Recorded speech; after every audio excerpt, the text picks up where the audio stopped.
Everyone, in today's video we'll see the difference between various file formats used in big data system.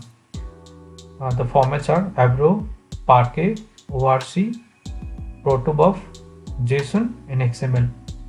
Many people have confusion regarding the differences between all these formats and when these formats needs to be used. So in this video we'll try to address that. So we'll segregate these file formats in two categories: binary format and non-binary format. The binary formats includes Avro, Parquet, ORC and Protobuf. All these file formats stores the data in a binary format. Whereas JSON and XML, as we know, these are all non-binary formats. So what do we mean by binary formats and non-binary formats? So the binary formats are machine readable. In a sense, when you open these files, the binary format files, it did not make sense to a normal human when he tries to read the contents of it, because these are only readable by machines when you serialize the data. Whereas the non-binary formats like JSON and XML, these are human readable, so you can directly open the file and read the contents of those files. The main advantage of a binary formats files are these files can be split, and that is the main reason these files can be stored after splitting across multiple disks or servers, which is very much helpful if you are building a scalable or a distributed system. Whereas the non-binary formats cannot be split. The JSON file or XML file, you cannot split the files. They have limited scope, especially in big data or Hadoop systems, because of their limited scope in terms of their scalability and parallelism. The Parquet and ORC, these formats stores the data in a column oriented, whereas Avro stores the data in a row oriented format. Now let's try to understand in what kind of systems you should be using the file. So we'll talk about the binary format files. Since Parquet and ORC, as we understand, these store the data in a column oriented format. Both Parquet and ORC, these formats are good for analytical read heavy applications, because if you want to do lots of data analysis based on the columns, so and since these file formats are column oriented format, so they quite support that kind of analysis.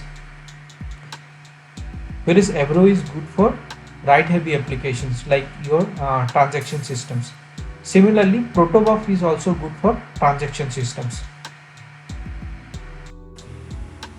Compression actually depends on what kind of compression algorithm you choose, as there has to be a trade-off between the encoding decoding speed as well as the compression size. So from that context, Parquet, Avro and Protobuf, all these formats provide good compression if used with the right compression algorithm. So schema evaluation is a very crucial concept, because it essentially tells you how much your data formats are adaptive for schema changes, or how much the schema can go to evaluation to adapt new changes. And in that context, both Avro and Protobuf, they are very adaptive in that sense. And more so in case of Avro, if you are using schema registry, you can even segregate the schema and define the schema in the schema registry, whereas the actual file will only have the data. So this makes schema changes even more easier and makes the actual data contents even more lighter. Now Parquet is very much used in Spark applications, whereas ORC was actually developed for Hive, so it makes sense that ORC is very much or very heavily used in Hive. Whereas both Avro and Protobuf are quite widely used for Kafka based systems. They are mainly used for Kafka messages, and JSON is used for browser based applications. So as a high level, we can interpret that if you have a need where the data or the messages needs to be exchanged between two or more services, then it is good to go for binary formats like Avro, Parquet, ORC or Protobuf.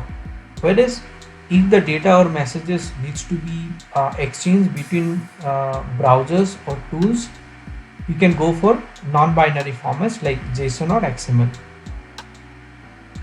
Hope you had some idea regarding the differences between all these file formats and which file format can be used.